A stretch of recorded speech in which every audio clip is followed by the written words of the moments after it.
Olá, vimos no vídeo anterior a dedução da equação de Bernoulli. Eu tive a oportunidade de dizer que a equação de Bernoulli só pode ser aplicada se o fluido não tiver viscosidade e, para além disso, se for incompressível, ou seja, se for um fluido ideal. Vamos ver agora a questão da viscosidade. Se lembrarem dos primeiros vídeos, nós vimos que quando um fluido se encontra dentro de um recipiente ou dentro de um vaso e o fluido está parado, ele exerce sobre o vaso forças perpendiculares à superfície e, neste caso, para fora, porque estamos a falar das forças sobre as paredes do vaso. No entanto, se o fluido se estiver a deslocar, neste caso da esquerda para a direita, a força que ele vai exercer sobre o vaso é uma força que tem uma componente transversal, tal como no caso da esquerda, mas também tem uma componente longitudinal, ou seja, segundo a direção, ou segundo a direção e o sentido em que o fluido se desloca. Isto é um fenómeno que nós observamos e, se quisermos então ver um bocadinho mais detalhadamente, portanto, imaginem que aqui vocês têm o fluido que se está a deslocar para a direita. A vermelho vocês têm o vaso, ou a parede do vaso, e, portanto, a força que o fluido exerce sobre a parede do vaso é uma força que tem uma componente normal ou transversal e que tem uma componente longitudinal, que aqui eu designei como tangencial. Portanto, muitas vezes nós podemos chamar a esta normal ou transversal, a esta componente podemos chamar tangencial ou longitudinal. Bom, o que é certo é que a força resultante resulta, então, da soma vetorial destas duas forças, ou destas duas componentes. Agora, esta é a força que o vaso exerce, que o fluido exerce sobre a parede do vaso. Vamos então ver agora a força que a parede do vaso exerce sobre o fluido. Ora, estamos a falar de um par ação-reação e, portanto, esta força é simétrica da apresentada no slide anterior. E o que é que vocês veem? Veem que o vaso exerce, a parede do vaso exerce sobre o fluido uma força transversal ou normal dirigida para dentro do fluido e exerce simultaneamente uma força, portanto, a força tem uma componente longitudinal ou tangencial, mas dirigida para trás, uma vez que o fluido está-se a deslocar para a direita. O que é que isto, no fim de contas, significa? Significa que esta componente dirigida para trás, dirigida para a esquerda, vai retardar o fluido. E, portanto, nós podemos encarar esta força como uma força de atrito que é provocada pelo facto do fluido se estar a deslocar dentro do vaso, que é provocada pelas paredes do vaso e que obviamente, tem sempre um sentido contrário ao da velocidade. Se nós agora virmos, então, a velocidade que o fluido toma quando se desloca dentro de um vaso, nós podemos ver que gera-se um perfil de velocidades que é concêntrico com o eixo longitudinal do vaso e no qual o perfil de velocidades é representado através destas setas que vocês veem aqui. O que é que isto significa? Significa que o fluido que se desloca mais próximo, portanto, que se desloca neste cilindro, ou nesta coroa cilíndrica mais externa, desloca-se com uma velocidade mais pequena, mas à medida que eu vou progredindo para o centro do vaso, o fluido desloca-se com uma velocidade maior. nós podemos ver isto desta forma, portanto, podemos ver isto da seguinte forma. As paredes do vaso atrasam esta camada de fluido, por sua vez, esta camada de fluido atrasa também a camada mais interna, mas já não atrasa tanto como as paredes do vaso. E esta segunda camada cilíndrica concêntrica atrasa, por sua vez, também o líquido na camada mais interna e assim sucessivamente, dando então origem a este perfil que nós muitas vezes, ou pelo menos de uma maneira mais simples ou mais genérica, dizemos que é um perfil ogival. Porquê? Porque tem a forma de uma ogiva, embora em alguns casos possa não ser exatamente pode não ser exatamente essa a forma que é adotada. Mas nós veremos isso um bocadinho mais à frente. Então, este fenómeno ocorre devido ao facto de os fluidos terem uma característica física que se denomina de viscosidade. Como é que nós podemos então calcular essa viscosidade? Imaginem o seguinte, imaginem que vocês têm um fluido que está compreendido entre duas placas. Uma placa fixa em baixa e uma placa móvel no cimo. Imaginem que esta placa móvel flutua, ou consegue flutuar no fluido, ou pelo menos consegue se deslocar um bocadinho como se fosse um êmbolo, portanto, sem que o fluido consiga passar de baixo para cima. E agora, imaginem que vocês aplicam uma força horizontal nesta placa móvel que a vai fazer mover da esquerda para a direita. O facto da placa móvel se deslocar vai criar no fluido um perfil de velocidades, tal como aqui, só que, neste caso, vamos considerar o caso mais simples, vamos considerar que o perfil de velocidades é linear, ou seja, estas setas a negro que representam a velocidade que o líquido toma em cada um destes pontos, imaginem então que estas setas a negro definem uma reta e, portanto, nós dizemos que temos um perfil linear. E, portanto, compreendendo este aparato, nós então podemos relacionar a força transversal, a força tangencial que é exercida na placa, portanto, que é a força que aplicamos aqui, portanto, uma força da esquerda para a direita sobre a placa. Essa força é igual à área da placa, dada pela letra S, portanto, área da placa móvel, vezes a viscosidade, que é representada por esta letra, que é a letra grega eta, parece um N, mas é um eta, vezes a derivada da velocidade em ordem a y. Ou seja, reparem que temos aqui o eixo x, temos aqui o eixo y. A velocidade são velocidades segundo x, porque o líquido em qualquer ponto só se desloca segundo x, mas essa velocidade segundo x varia com o y e, portanto, eu posso calcular a derivada da velocidade, que neste caso é a velocidade segundo x, em ordem a y. Vocês podem perguntar, então, mas a derivada de uma velocidade não é uma aceleração? Calma. Portanto, a derivada da velocidade em ordem ao tempo, sim, é uma aceleração. Mas nós aqui estamos a derivar a velocidade em ordem a uma coordenada espacial, que neste caso é y. E quando nós derivamos uma grandeza, neste caso escalar, em ordem porque estamos a derivar o módulo da velocidade, embora nós saibamos que é segundo x.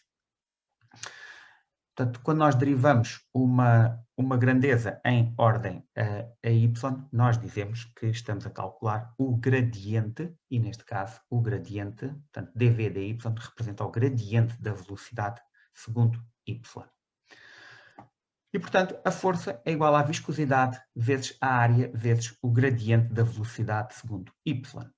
Se agora eu dividir a força pela área da placa, eu posso então dizer que tenho uma grandeza que se chama uma tensão, e neste caso de deformação, porque eu ao mover esta placa eu de alguma forma estou a deformar o líquido e, portanto, neste caso o F passa para debaixo do F, fica tal, portanto, a tensão de deformação, que em inglês se chama shear stress, e a tensão de deformação é então igual à viscosidade vezes o gradiente da velocidade segundo y.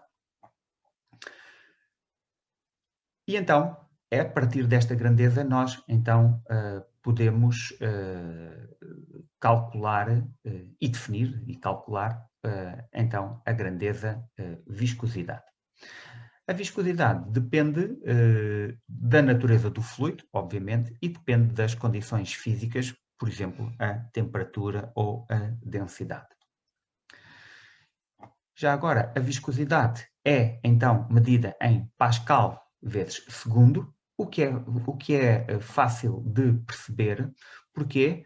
Porque a tensão tem unidades Pascal, porque é uma força a dividir por uma área, portanto, do lado esquerdo nós temos Pascal.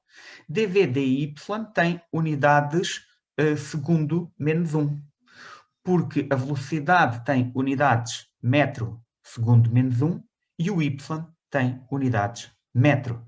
E, portanto, isto fica Pascal igual àquilo que nós queremos saber, vezes segundo menos 1. Ora, significa que a viscosidade tem que ter unidades Pascal segundo para que o segundo da viscosidade corte com o segundo menos 1 do dV dy e fique Pascal igual a Pascal. Já agora, esta é uma das vantagens de representar a derivada não com as pelicas, mas por dV, por exemplo, neste caso dV dy, porque assim eu posso à mesma fazer o cálculo dimensional e o cálculo de unidades como se tratassem de portanto, variáveis algébricas. Ok. E, portanto, a viscosidade mede-se em Pascal segundo, que se vocês puserem portanto, em unidades fundamentais é quilograma metro menos 1 segundo menos 1. No sistema CGS não se utilizava o Pascal segundo, utilizava-se uma outra grandeza, o Poise, e o Poise era 1 grama centímetro menos 1 segundo menos 1, portanto vejam que dimensionalmente são exatamente as mesmas dimensões, ou seja, massa, distância e tempo, só que no sistema CGS, portanto, centímetro grama segundo, portanto, a unidade fundamental da massa não era o quilograma, era o grama, e do comprimento era, portanto, era o grama, e do comprimento era o centímetro, em vez do metro.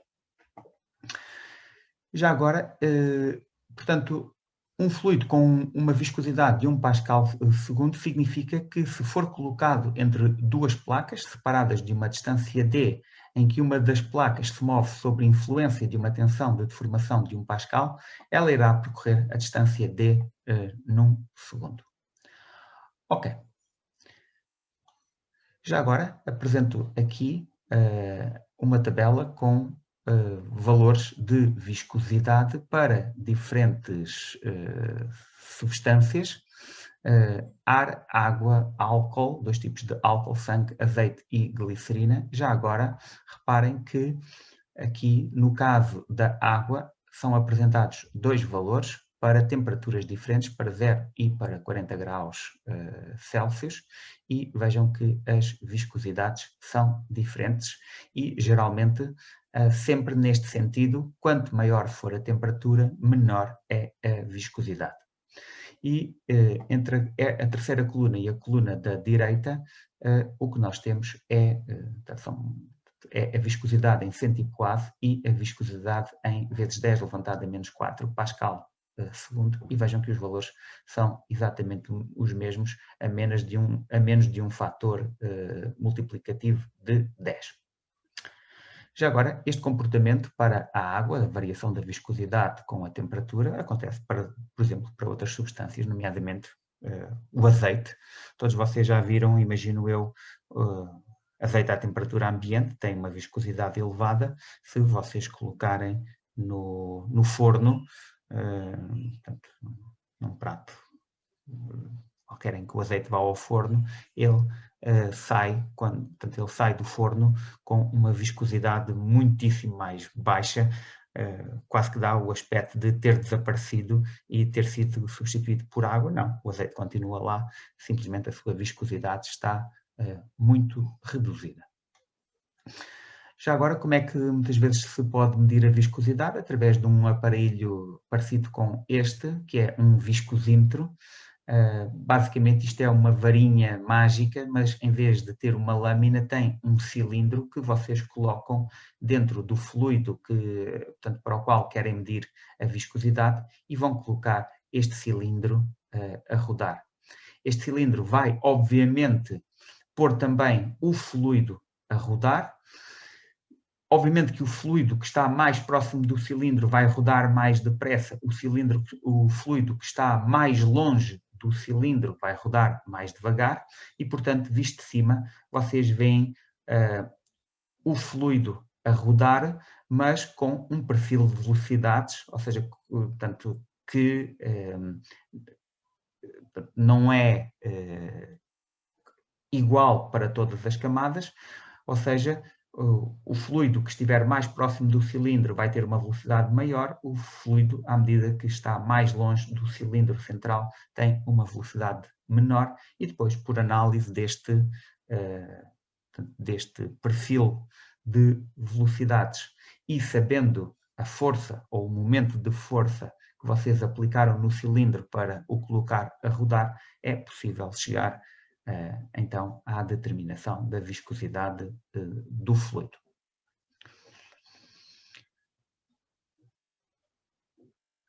Pronto. Já agora, então, portanto, eu falei-vos que a água varia a sua viscosidade com a temperatura, e quando os fluidos alteram a sua viscosidade com uma variação de uma propriedade física, por exemplo, a temperatura ou a densidade, nós dizemos que são fluidos newtonianos. Se por acaso um fluido variar a sua viscosidade, não só com as suas propriedades físicas, nomeadamente a temperatura, a densidade, mas também variar com outras propriedades que não são propriedades físicas do fluido, então nós dizemos que estamos na presença de um fluido não newtoniano. Que propriedades que não são propriedades físicas do fluido podem ser estas?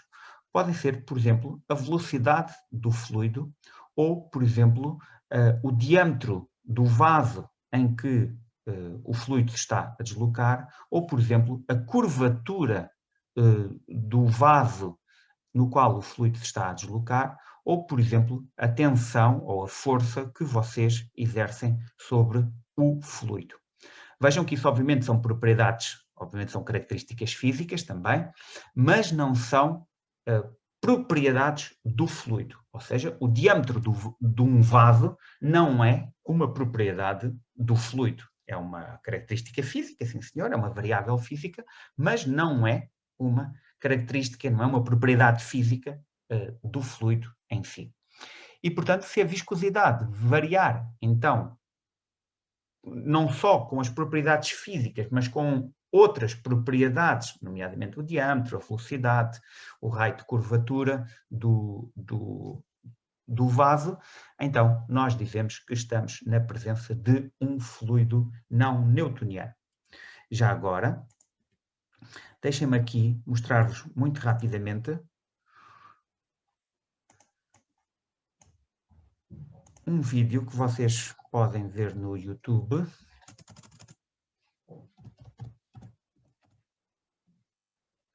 Se vocês chegarem aqui e puserem none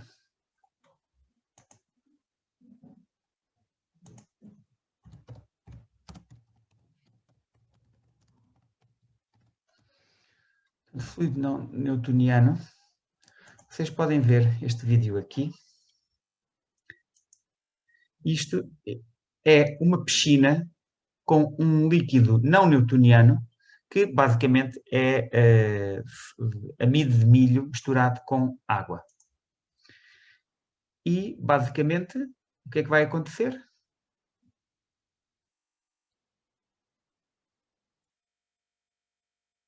Portanto, como vocês viram, a pessoa basicamente caminhou em cima da água.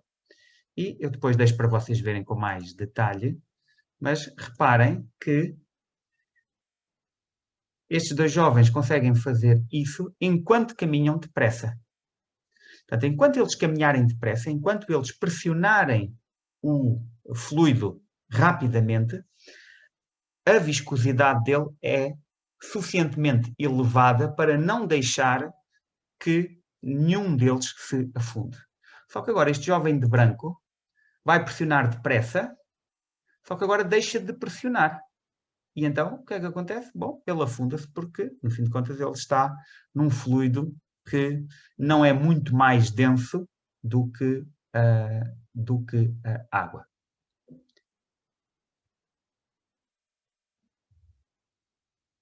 Pronto. E, portanto, vocês podem ver aqui que, enquanto se pressionar depressa,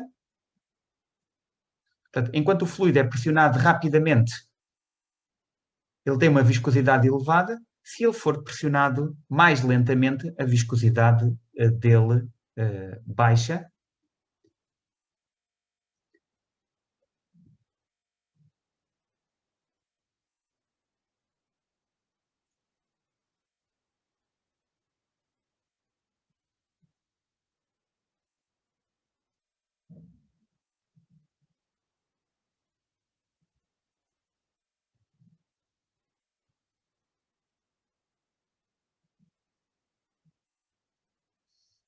Pronto. E agora este jovem vai fazer exatamente a mesma coisa. Portanto, vejam, enquanto ele pressiona rapidamente, viscosidade elevada, quando ele deixa de pressionar,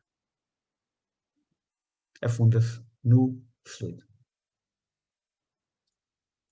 Pronto. Depois vocês podem pesquisar outros vídeos no YouTube sobre fluidos não newtonianos e, portanto, aparecer-vos-ão muitos vídeos sobre este tema.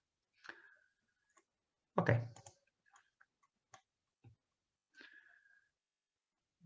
Já agora, por exemplo, isto acontece na praia, quando vocês correm na praia. Portanto, se vocês gostam de correr na praia, geralmente nós gostamos de correr onde a areia está molhada, mas ainda bastante mas dura. E mesmo que a areia tenha um bocadinho de água por cima, se vocês pressionarem depressa a areia, o que vai acontecer é que vocês conseguem correr em cima dela com facilidade. Mas se vocês deixarem estar parados em cima da areia e a areia tiver água à volta, ou tiver água acima, portanto, os vossos pés começam-se a afundar na areia, claro, afundam só um bocadinho, e isto ocorre basicamente porque, tal como na água com o amido de milho, se este fluido for comprimido rapidamente, a água, as moléculas de água não têm tempo para, digamos, escaparem pelo meio das moléculas de amido, uma vez que o amido não é solúvel na água, o que confere, então, à mistura ou ao fluido uma viscosidade maior. O mesmo acontece com a areia com água. A areia não se dissolve na água e, portanto, se vocês pressionarem depressa, não há tempo suficiente para que a água saia, ou pelo menos toda, do meio da areia e, portanto, neste caso, a viscosidade é aumentada. Se a pressão for mais lenta, então já dá tempo para que as moléculas de água se movam, permitindo então que a pessoa, ou os pés da pessoa, ou seja o que for, se afunde então no fluido. Pronto. Deixo aqui um exercício para resolverem e vamos agora falar de uma outra lei, a lei de Poiseuille. A lei de Poiseuille é uma lei, uma vez que a equação de Bernoulli, nós não podemos utilizar a equação de Bernoulli para fluidos com viscosidade, nós precisamos de então, de uma equação que relacione uma série de grandezas importantes. E que grandezas são essas? A grandeza Q, que representa o fluxo, que se mede em metro cúbico por segundo, a pressão, ou a diferença de pressões, que se representa pela letra P, o raio do vaso em que o fluido se está a deslocar, que é R, a viscosidade, dada pela letra L, e o comprimento do vaso. E, portanto, neste caso, estamos a considerar que temos um fluido a deslocar-se por dentro, portanto, no interior de um vaso esse de raio R e comprimento L, sendo eta a viscosidade do fluido, o P a pressão ou a diferença de pressões aplicada e o Q o fluxo medido em metro cúbico por segundo que então passam pelo vaso. Se nós agora resolvermos em ordem a P, portanto, ao ao resolvermos a equação em ordem a P, e chamarmos-lhe até, podemos lhe chamar ΔP, porque no fim de contas é uma diferença de pressões, vai então ficar ΔP igual a 8 ETL vezes Q a dividir por π vezes R à quarta. E agora, o que é interessante nesta equação é que estes termos que estão mais à esquerda, o 8, o eta, o L, o π e o R à quarta, são claramente, portanto, é claramente um termo resistivo. Porquê? Porque este termo, 8 eta L pi R à quarta, aumenta quando o eta aumenta quando o L aumenta e diminui se o R aumentar, ou seja, se o raio aumentar. E, portanto, este termo à esquerda, portanto, 8 eta L sobre pi R à quarta, é claramente um termo resistivo.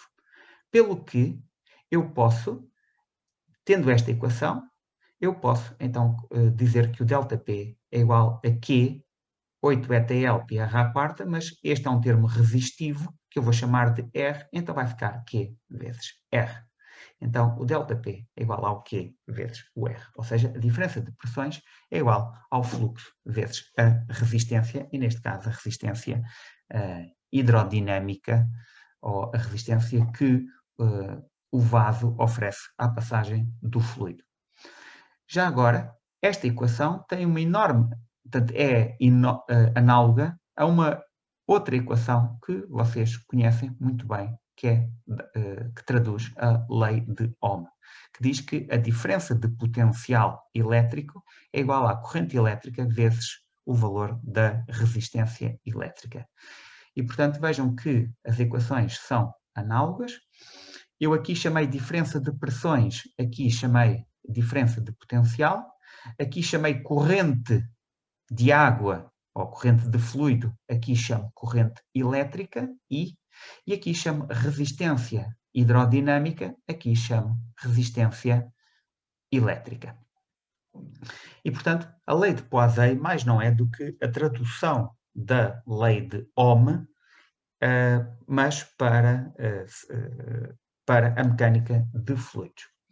E tal como tanto nos circuitos elétricos, as resistências elétricas podem se associar em série e em paralelo, também nos circuitos com mecânica, tanto em mecânica de fluidos, as resistências hidrodinâmicas também se podem associar em série e em paralelo, utilizando equações exatamente análogas.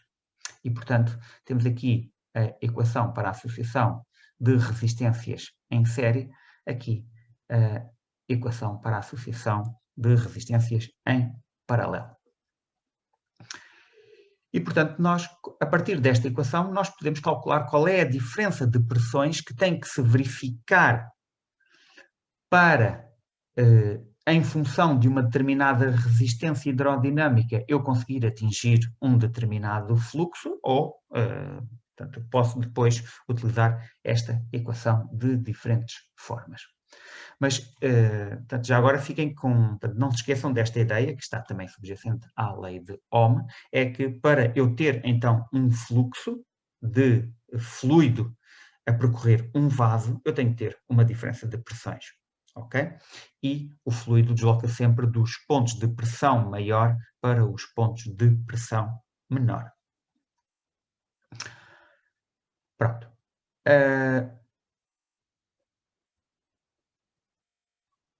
E aqui, portanto, está portanto, aqui indicado